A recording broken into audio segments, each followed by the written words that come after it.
अस्सलाम वालेकुम। आज का जो मेरा टॉपिक है वो एक नॉर्मल जो स्टडी लाइफ से ज़रा थोड़ी सी प्रैक्टिकल लाइफ की जानब जो है वो रहेगा, क्योंकि जहाँ पे हमें तालीम की ज़रूरत है वहाँ पे साथ साथ कुछ पॉजिटिव और कुछ एनर्जेटिक बातों की भी ज़रूरत होती है जो हमारे लिए हमारी लाइफ में इम्पोर्टेंट रोल प्ले कर सकती हैं।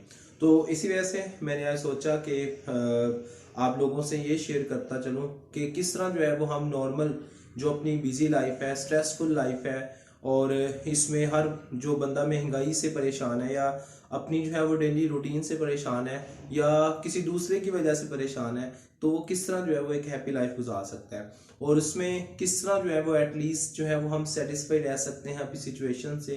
इसीलिए ये मैं छोटी सी वीडियो जो है वो बना रहा हूँ। तो अब इसमें ये तो कभी नहीं हो सकता कि एक पर्सन की लाइफ जो है वो बिल्कुल सेम हो दूसरे की तरह, बिकॉज हर इंसान की जो है वो रहने की कंडीशन, हर इंसान का एनवायरनमेंट, उसके घर का माहौल और उसके मेंटल लेवल, उसकी मेंटल हेल्थ, ये बहुत जो है वो वेरी करती है। इसलिए हम जो है वो एक दूसरे से डिफरेंट होते हैं, बिकॉज नेचर वेरिएशन को लाइक करती है और हमें उसी वेरिएशन को एक्सेप्ट भी करना पड़ता है। लेकिन still we have to show positive attitude. तो वो कौन कौन से फैक्टर्स हैं जिसकी बेस पे हम सेटिस्फाइड लाइफ गुजार सकते हैं, या फिर हम किस तरह जो है वो हैप्पी रह सकते हैं कि किसी दूसरे की बात हमें हर्ट ना करे या हम खुद से सोच के जो है वो हर्ट ना हो। तो उसमें सबसे पहला एलिमेंट है ना आपकी लाइफ में, वो एटीट्यूड ऑफ ग्रेटिट्यूड का होना चाहिए। अब हमें ये चीज़ पता हो कि एटीट्यूड और ग्रेटिट्यूड क्या है। एटीट्यूड के हर चीज़ को शुक्र की नज़र से देखना, यानी कि जो नेमत अल्लाह ताला ने आपको अता की है उसको इस जाविये से देखें कि अगर किसी की आंख नहीं है तो अल्लाह ताला ने आपको आंखें दी हैं। अगर किसी के पास एक चीज़ मिसिंग है और आपके पास वो है, तो इसको अल्लाह ताला का शुक्र अदा करें कि आप उन लोगों में शामिल नहीं है कि जो इस चीज़ से जो है वो जिसके पास ये चीज़ नहीं है।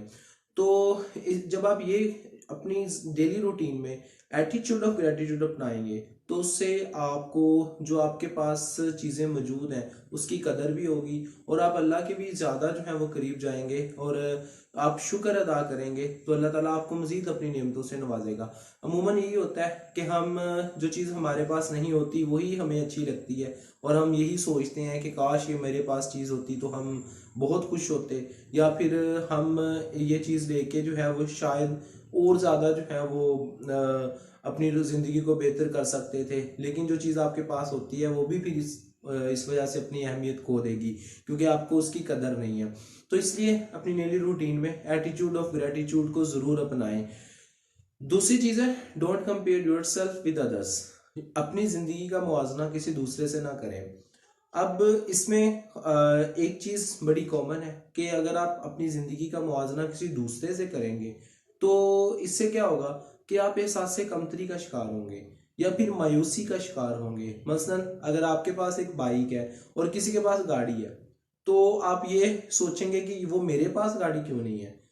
ठीक है, इसके लिए ये पॉजिटिव हो सकता है कि आप कोशिश करें कि मैं इतनी मेहनत करूं कि वो चीज़ हासिल कर लूं। लेकिन अगर आप ये सोचें कि मेरे पास क्यों नहीं है उसके पास क्यों है, तो इससे एक तो हसद जो है वो हमारी ज़िंदगी में बड़ा कॉमन हो जाता है और दूसरी जो है वो हम उसको सोच सोच के कि मेरे पास क्यों नहीं है, उसको क्यों मिली हुई है ये चीज़, तो उससे जो है वो हमें हसद जब पैदा होगा तो हम उससे खुश भी नहीं रह सकेंगे। और जो हमारे पास हमारी नेमत, ये फिर वही पिछली बात जो है वो चली जाती है कि इससे हम फिर खुश नहीं हो पाएंगे। सो इसलिए हमेशा अपनी ज़िंदगी को देखें कि आप किसी के साथ कंपेयर नहीं करेंगे। जब आप कंपैरिजन नहीं करेंगे तो आप अपने आप को जो है वो अल्लाह ताला का एक खूबसूरत तख्लीक समझेंगे, देन आप काफ़ी हद तक सेटिस्फाई रह सकते हैं। तीसरी चीज़ ये है कि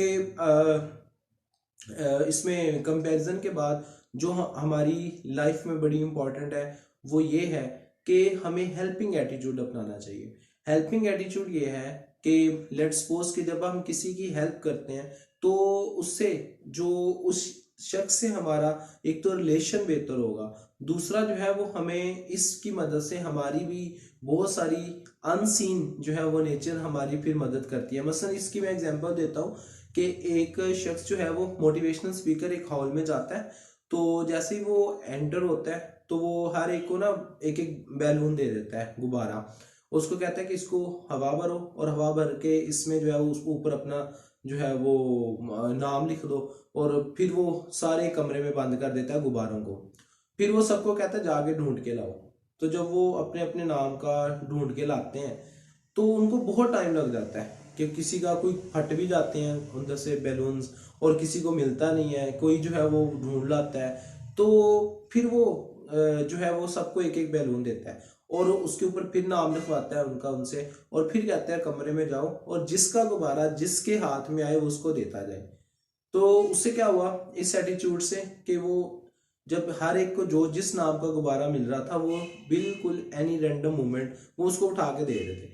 और उससे क्या हुआ कि एक तो काम भी जल्दी खत्म हो गया, और दूसरा जो है वो एक अफरा तफरी का जो आलम होता है हमारी डेली रूटीन में हम देखते हैं, उससे जो है वो क्या हुआ वो बच गए और टाइम भी उनका सेफ हो गया, और उससे जो है वो उनका काम भी खत्म हो गया।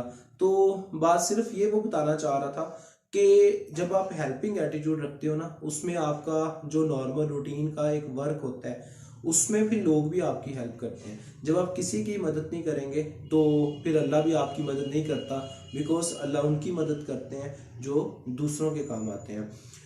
तो ये तीसरी चीज़ थी, कंपैरिजन नहीं करना। Number two attitude of gratitude अपनाएं। नंबर थर्ड हेल्पिंग एटीट्यूड आपका होना चाहिए। नंबर फोर पे ये है कि आप जो चीज़ भी हासिल करते हैं वो एक उसके पीछे एक बहुत बड़ी जो है वो एफर्ट होती है, और उसके बाद जो है वो आप अचीव कर लेते हैं। कभी भी जो है वो इस चीज़ में ना रहें कि कोई जो है वो आपका हाथ पकड़ के जो है वो आगे लेके चलेगा, या आप जो है वो बिल्कुल लाइफ जो आसाइशों से गुजार रहे हैं ये वैसी ही रहेगी।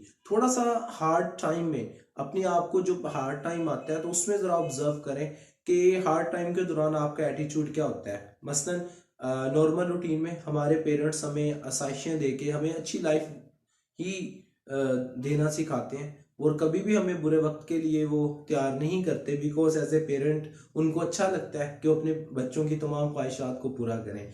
लेकिन जब कभी ज़िंदगी में ऐसा टाइम आता है और हम पे हार्ड टाइम जो है वो अल्लाह ना करे किसी पे आ जाता है, तो हम उसमें फंस जाते हैं, और फिर हम जो हमारा ब्रेन का रिस्पॉन्स होता है वो शायद वैसा नहीं होता जो हम एक्सपेक्ट कर रहे होते हैं, तो क्योंकि आप उसके लिए तैयार ही नहीं थे।